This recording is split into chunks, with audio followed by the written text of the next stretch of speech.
Hello everyone. First, open your WhatsApp Messenger. Now, tap on Add Message icon. Now, in Contact on WhatsApp section, you see your profile with this label, Message Yourself. Tap on it.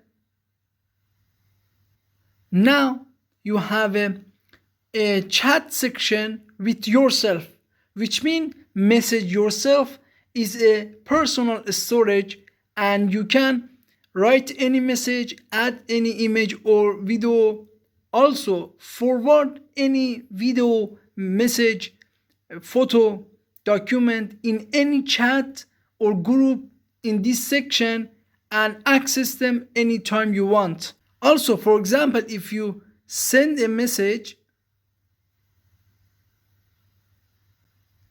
and back to your home, you see your chat section and every time you can access this Message Yourself section.